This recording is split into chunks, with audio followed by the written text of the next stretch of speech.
ធ្វើការច្រឡទៅច្រឡមកជាមួយនឹងអាឌូហា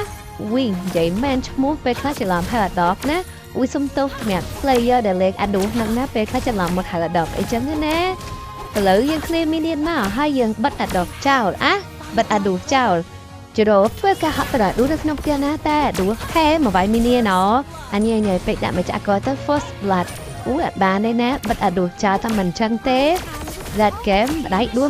ហ្មងច្រឡថារត់ទៅ Midland ជួយគេមកចាប់តែរត់ទៅដល់ជាមួយនឹងប្រុសតុញគេហៅមកញ៉ាំបើហត់ដូចថាបើចិត្តកៅតចឹងឥឡូវបើកើតមកហើយច្រឡថារទៅវាយបើតែតាំងយឃើញក្រហមពៀតនៅក្នុងម៉ែបអញ្ចឹងអត់បានទេត្រូវតែជួយណាមួយឃើញម្ចាំងកន្លចុះក្នុងផ្ទះគេហៅច្រឡចូលទៅក្នុងផ្ទះដែរហើយគឺចំ enemy ជាបណ្ដុំណាក៏បាន double kill ទៅលើប្រុសតុញជាមួយនឹងចាប់ផ្កាហើយក៏រស់រានម្នីរត់ចេញពីផ្ទះ enemy មកតែមិនចឹងទេផ្ទះបាញ់700ឥឡូវមីនីមកដល់ហើយច្រឡក៏រត់ចូលទៅធ្វើការបបផ្ទះហើយតែឃើញតែស្ដាំបាំងកាយមក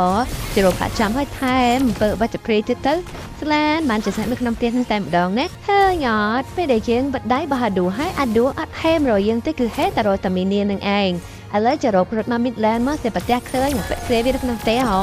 ច្រឡផាក់ចាំតែមិនអើទីក៏បានGod Lie បន្ទាប់មក enemy ទិញវាយច្រឡជាលក្ខណៈសំណុំតែម្ដងណាបន្ទាប់ពី God Lie ហើយបានតែនៅជាមួយនឹង God នឹងឯងហើយក៏ឈ្មោះថាអូធីមច្រឡទៅណាអស់ហើយដល់ពេលមើល map ទៅធីមនឹងក្រោមណោះបាត់តែមុនហ្នឹងយើងស្ម័គ្រចិត្តទៅនៅមួយ God មែនប៉ុន្តែធីមយើងក៏បានសុបប៉ាន់ lot ដូចគ្នាឥឡូវនេះ lot ចូលមកប្រទះ enemy ហើយកន្លែងនេះហត់អញ្ចឹងជា snare បើថាដាក់អើទីមិនតាន់តាមបានស្លានជា snare ផតធីមជាមួយ lot បាយផ្ទះ enemy បែកមុនបាត់ទៅហើយ